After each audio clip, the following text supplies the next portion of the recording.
ரஷ்யாவிலிருந்து ஈரானுக்கு ட்ரோன்களை அனுப்புகின்ற பணிகள் மும்முரமாக இடம்பெற்று வருகின்றன என்று சொல்லி பிரித்தானியாவினுடைய பிரபலமான ஊடகம் ஃபினான்சியல் டைம்ஸில் ஒரு நீண்ட கட்டுரை ஒன்று போடப்பட்டிருக்கிறது.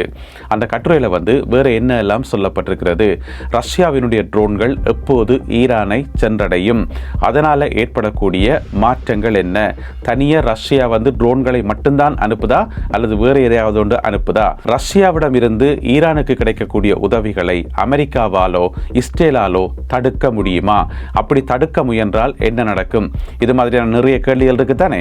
எல்லா கேள்விகளுக்குமான பதில்களையும் விரிவாக விளக்கமாக இந்த காணொளியில் பார்க்க போகின்றோம்.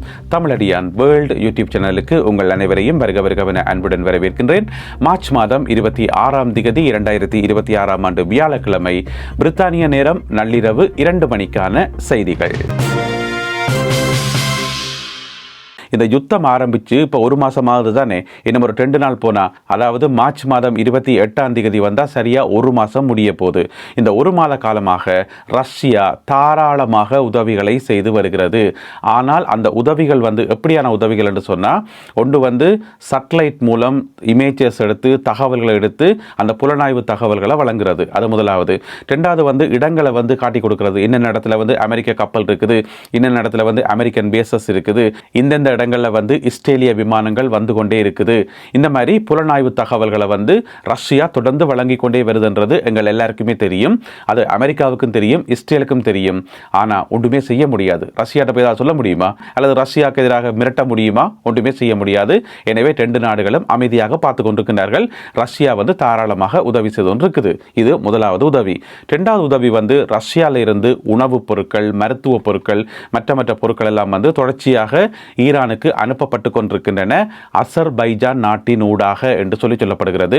மிக முக்கியமாக போன கிழமை கூட 13 டன் எடையுள்ள மருத்துவ பொருட்களும் உணவுப் பொருட்களும் அனுப்பப்பட்டதாக சொல்லப்படுகிறது. அதாவது ஃபினான்சியல் டைம்ஸுக்கு இந்த தகவல்கள் எப்படி கிடைச்சு என்று சொன்னால், மேற்கத்திய புலனாய்வு அமைப்புகளை மேற்கோள் காட்டி என்று சொல்லி அதில் போட்டுக்கிறார்கள், தெளிவாக போட்டிருக்கிறார்கள். மேற்கத்திய புலனாய்வு அமைப்புகளின் தகவல்களின்படி, ஏனென்று சொன்னால் எல்லா புலனாய்வு அமைப்புகளும் கண்ணுக்குள்ள எண்ணெய் விட்டு தேடிக்கொண்டே இருப்பார்கள். யார் இப்போ ஈரானுக்கு உதவி செய்கிறார்கள் என்றதை தேடிக்கொண்டு தான் இருப்பினோம். ஏனென்று சொன்னால், இந்த யுத்தம் ஆரம்பிச்சு இப்போ 1 மாதம் ஆகுது தானே. இந்த 1 மாதமாக பார்த்தீங்கன்னு சொன்னால் ஈரான் அடிபணிகிற மாதிரியே தெரியல. இன்னுமே நெஞ்ச நிமித்தி கொண்டு நாங்கள் சண்டைக்கு தயாராக இருக்கிறோம், நாங்கள் அடிபணிய மாட்டோம், நாங்கள் எதையுமே விட்டு கொடுக்க மாட்டோம் என்று சொல்லி ஈரான் அவ்வளவு துணிச்சலாக அவ்வளவு தைரியமாக சொல்லி கொண்டிருக்குது. இந்த 1 மாதத்தில் பார்த்தீங்கன்னு சொன்னால் ஈரான் மேலே எத்தனையோ ஆயிரக்கணக்கான தாக்குதல்கள் நடத்தப்பட்டிருக்கிறது.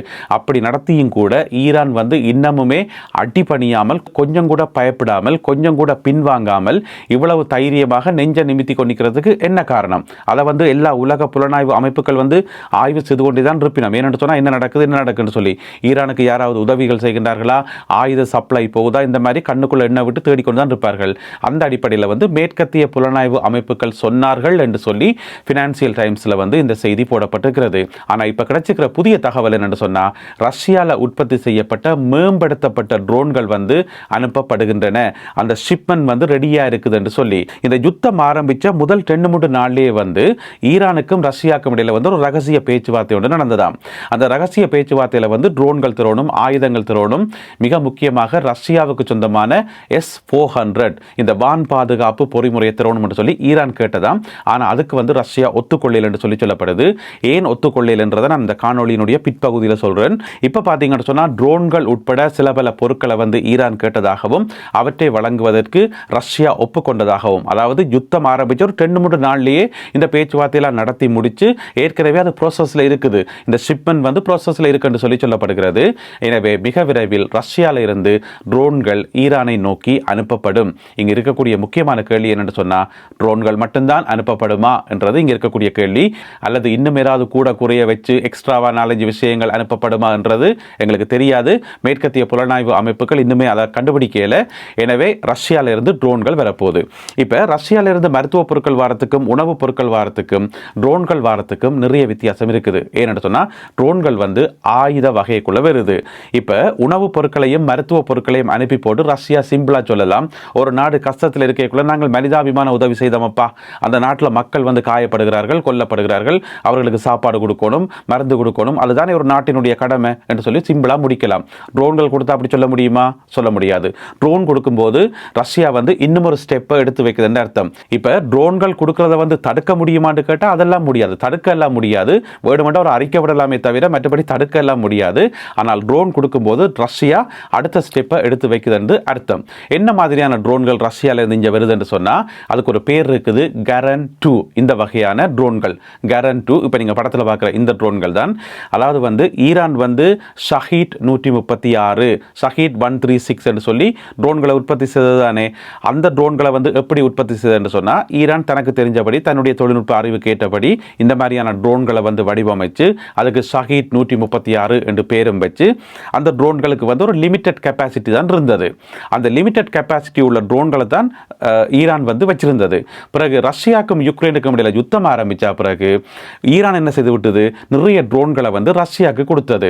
அப்ப ரஷ்யா வாங்கி அந்த ட்ரோன்கள் எல்லாத்தையும் செக் பண்ணி போட்டு ஈரானுக்கு சொல்லுது, சூப்பரா இருக்கு இந்த ட்ரோன், நல்லா தயாரிச்சிருக்கிறீங்களே, ஆனா இதுல 2-3 மாற்றங்கள் செய்தா இன்னும் சூப்பரா இருக்குமே என்று சொன்னோன்னே ஈரான் சொல்லிட்டு பரவாயில்லையே நீங்கள் அந்த மாற்றங்களை செய்யுங்கன்னு சொல்லி அதுக்கு பிறகு ரஷ்யா தன்னுடைய தொழிற்சாலையில் வச்சு தன்னுடைய ஃபேக்டரியில் போட்டு அந்த ட்ரோன்களை வந்து நல்ல வடிவாக மோடிஃபை பண்ணி அதனுடைய என்ஜின் பவரை அதிகரித்து அதில் சுமந்துட்டு போகிற அந்த போர்ஹேட்டருக்கு தானே வெடிமருந்து அந்த கெப்பாசிட்டியை அதிகரித்து அதுக்கு முதல் பார்த்தீங்கன்னு சொன்னால் நேவிகேட்டிங் சிஸ்டம் வந்து சும்மா நார்மலாக தான் இருந்தது. இப்போ நீங்கள் படத்தில் பக்கத்தில் 2 வகையான ட்ரோன்களுக்குரிய கம்பேரிசனையும் பார்க்குறீங்க, அதில் வந்து தெளிவாக போடப்பட்டிருக்கிறது.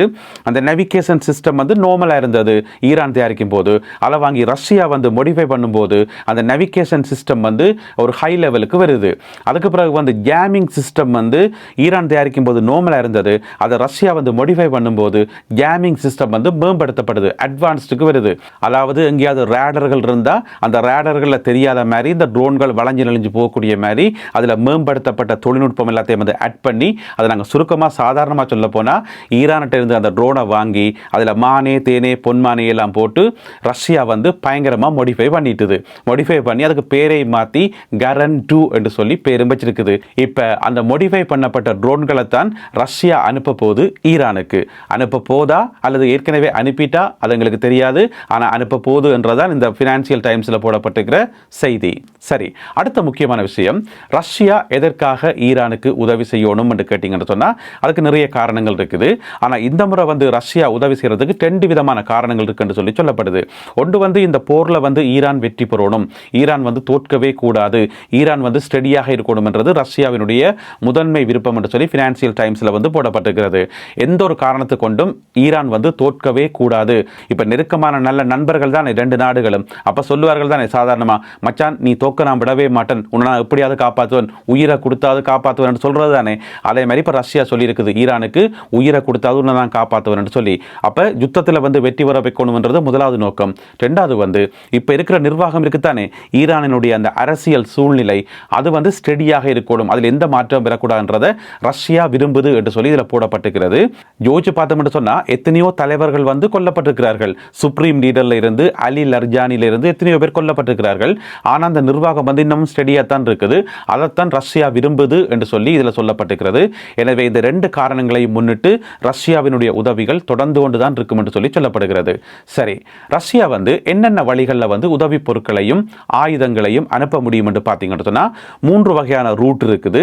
ஒன்று வந்து விமானங்கள் மூலம் கொண்டு வந்து இருக்கிறது. அது வந்து இப்போ சாத்தியமில்லை என்று நினைக்கிறேன். என்ன சொன்னால் தொடர்ச்சியாக ஈரானினுடைய வான்பரப்பெங்கும் தாக்குதல்கள் நடக்கிறபடியால் அந்த ரிஸ்கை ரஷ்யா எடுக்குமா என்று சொல்லி தெரியல. சரி, அது ஒரு பக்கம் இருக்கு. 2வது வந்து அசர்பைஜான் வழியாக தரை வழியாக கொண்டு வரது. பார்த்தோம்னு சொன்னால் அங்கால ரஷ்யா, நடுவில் வந்து அசர்பைஜான், இங்கால ஈரான் இருக்குது. இந்த டிஸ்டன்ஸ் பார்த்தீங்கன்னு சொன்னால் கிட்டத்தட்ட 1030 கிலோமீட்டருக்கு வருது. அப்போ தரை மார்க்கமாக பயணிச்சதா கிட்டத்தட்ட ஒரு 15 மணித்தியாலத்திலிருந்து 20 மணித்தியால டைமுக்குள்ள 24 ஹவர்ஸில் வந்துட முடியும். அப்போ ரஷ்யாவில் ஆரம்பிச்சா, அதாவது ரஷ்யாவில் வந்து டர்பன் என்று சொல்லி ஒரு சிட்டி இருக்குது, அதிலிருந்து ஆரம்பிச்சா இங்கே ஈரானை வந்தடைகிறதுக்கு ஒரு 15-20 மணித்தியாலத்தில் வந்துட முடியும் என்று சொல்லி சொல்லப்படுகிறது.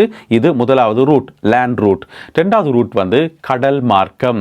நடுவில் பார்த்தீங்கன்னு சொன்னால் ஒரு சின்ன கடல் ஒன்று இருக்குது, அதுதான் கஸ்பியன் கடல். இந்த உலகத்தில் இருக்கக்கூடிய ஒரு அதிசயமான வித்தியாசமான கடல் என்று சொன்னால் அதுதான் கஸ்பியன் கடல். எல்லா கடல்களும் பார்த்தீங்கன்னு சொன்னால் ஓப்பனாக இருக்கும், திறந்தபடி இருக்கும். அந்த கடல்கள் வந்து பிறகு சமுத்திரத்தோட போய் கலக்கும், ஓஷியனோட போய் கலக்கும், பெரிய அகன்றதாக இருக்கும். ஆனால் இந்த கஸ்பியன் கடல் மட்டும் 4 பக்கமும், 4 பக்கம் இல்லை 5 பக்கமும் வந்து நாடுகளால் சூழப்பட்ட ஒரு மூடப்பட்ட கடல் தான் வந்து கஸ்பியன் கடல். மேலே பார்த்தீங்கன்னு சொன்னால் ரஷ்யா, கீழே பார்த்தீங்க பார்த்தீங்கன்னு சொன்னால் ஈரான், இன்னொரு பக்கம் வந்து அசர்பைஜான், அங்கால வந்து டர்க்மெனிஸ்தான், அதுக்கு மேலே பார்த்தீங்கன்னு சொன்னால் கசகஸ்தான். இந்த 5 நாடுகளால் மூடப்பட்ட 5 நாடுகளால் ஆளப்படுற ஒரு வித்தியாசமான கடல் தான் கஸ்பியன் கடல். இந்த கஸ்பியன் கடல் வழியாக தாராளமாக ஆயுதங்களையோ உணவுப் பொருட்களையோ ட்ரோன்களையோ எல்லாத்தையும் கொண்டு வந்து சேர்க்க முடியும். அதை யாராலும் தடுக்க முடியாதுன்னு சொல்லப்படுகிறது. இந்த உலகத்தில் வந்து அமெரிக்காவினுடைய கடற்படையினுடைய கால் படாத இடம் என்று சொல்லி ஒரு இடமே கிடையாது. எல்லா இடமும் வந்து அமெரிக்கன் பேஸ் இருக்கின்றது எங்கள் எல்லாருக்குமே தெரியும். ஆர்டிக்ல இருந்து அண்டார்டிக் வரைக்கும் எல்லா இடமும் வந்து அமெரிக்கன் முகாம்கள் இருக்குதானே. ஆனால் இந்த கஸ்பியன் கடல்ல அமெரிக்கன் பேசஸ் கிடையாது. அங்க வந்து அமெரிக்க கப்பல் ஒருபோதும் வந்ததும் கிடையாது, வரவும் முடியாது, வந்ததும் கிடையாது, அமெரிக்கன் பேஸும் கிடையாது. அமெரிக்காவுக்கு மட்டுமல்லாமல் நேட்டோவுக்கும் அங்க எந்த விதமான பேஸும் கிடையாது. அங்க வந்து நெருங்கவே முடியாது. இந்த மாதிரி யாராலும் அணுக முடியாத ஒரு வித்தியாசமான கடல் தான் கஸ்பியன் கடல். எனவே கஸ்பியன் கடல்ல வந்து ரஷ்யா தாராளமாக ஈரானுக்கு உதவி பொருட்களை வந்து அனுப்ப முடியும். ஏற்கனவே ரஷ்யாவுக்கு தேவையான உதவிகளை வந்து ஈரான் செய்த போது, அப்ப ஆரம்பத்தில் வந்து ரஷ்யாவுக்கும் யுக்ரைனுக்கும் இடையில யுத்தம் ஆரம்பித்த காலத்தில் வந்து ஈரான் நிறைய உதவிகள் செய்தது தானே. அது எல்லாமே வந்து இந்த கடல் மார்க்கமாகத்தான் இடம்பெற்று என்று சொல்லப்படுகிறது.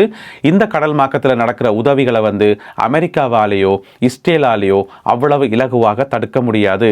யோசிச்சு பாருங்க, ஒரு ரஷ்ய கப்பல் ஒன்று வருது, ரஷ்ய கொடியோட வருது, அதுக்கு மேலே தாக்குதல் நடத்த முடியுமா? அமெரிக்காவால் தாக்குதல் நடத்த முடியுமா? அல்லது இஸ்ரேலால் தாக்குதல் நடத்த முடியுமா? நினைச்சே பார்க்க முடியாது. அதையும் மீறி தாக்குதல் நடத்தினா அந்த சீனே மாறிடும், யுத்த களமே வந்து மாறிடும். எனவே ரஷ்யாவினுடைய கப்பல்களை வந்து யாராலும் எதுவுமே செய்ய முடியாது. எனவே இந்த ஆயுத உதவிகள் தொடரக்கூடும் என்று சொல்லி இதில் வந்து எதிர்வு கூறப்பட்டிருக்கிறது.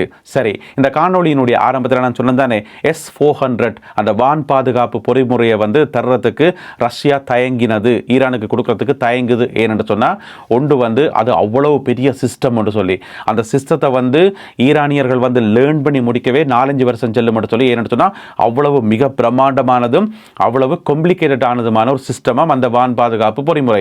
உலகத்தில் இருக்கக்கூடிய மிகவும் அட்வான்ஸ்டான ஒரு வான் பாதுகாப்பு பொறிமுறை. 600 கிலோமீட்டருக்கு அங்கால ஏதாவது விமானங்கள் வந்தாலோ, அதாவது 600 கிலோமீட்டருக்கு அங்கால வானத்தில் ஒரு சின்ன பூச்சி பறந்தாலுமே இந்த S-400க்கு தெரியுமாம். ஏனென்றால் அவ்வளவு அட்வான்ஸ் ஆனது. அதை வந்து இப்போ இருக்கக்கூடிய ஈரானியர்களால் வந்து ஈரானிய ராணுவத்தால் வந்து கையாள முடியாது. அதை வந்து கொடுத்தா பின்னால ரஷ்ய ராணுவத்தை அனுப்பணும். ரஷ்ய ராணுவத்தில் இருக்கக்கூடிய அதில் ஆப்ரேட் பண்ணக்கூடிய வல்லுநர்களை அனுப்பணும். தனியாக வந்து அந்த சிஸ்டத்தை மட்டும் அனுப்ப முடியாது, பிரயோசனம் இல்லை. அப்போ ஈரானிய மண்ணில் போயிட்டு ரஷ்ய ராணுவம் இறங்கினா என்ன நடக்கும்? சீன் மாறி இருந்தானே, யுத்த கிழமை வந்து மாறி இருந்தானே. எனவே அப்படியான எஸ்கலேஷனுக்கு வந்து ரஷ்யா விரும்பல என்று சொல்லப்படுகிறது. அதனால் இப்போதைக்கு S-400 வந்து நாங்கள் தெரியல, ஃபியூச்சரில் பார்த்துக்கொள்ளலாம் என்று சொல்லி ரஷ்யா சொல்லியிருப்பதாக சொல்லப்படுகிறது. இது எல்லாமே வந்து மேற்கத்திய புலனாய்வு அமைப்புகளை வந்து மேற்கோள் காட்டி ஃபினான்சியல் டைம்ஸில் வெளியிடப்பட்டிருக்கிற இந்த கட்டுரையில் சொல்லப்பட்டிருக்கிற விஷயங்கள். இப்போ எங்களுக்கு முன்னால் இருக்கக்கூடிய முக்கியமான கேள்வி, ஈரானுக்கு உதவி செய்கிறது ரஷ்யா மட்டும்தானா? பொறுத்திருந்து பார்ப்போம். மேலதிக தகவல்கள் கிடைக்கின்ற போது அவற்றையெல்லாம் தொகுத்துக்கொண்டு இன்னும் ஒரு காணொலியில் உங்களை நான் சந்திக்கின்றேன். அதுவரை நன்றி, வணக்கம்.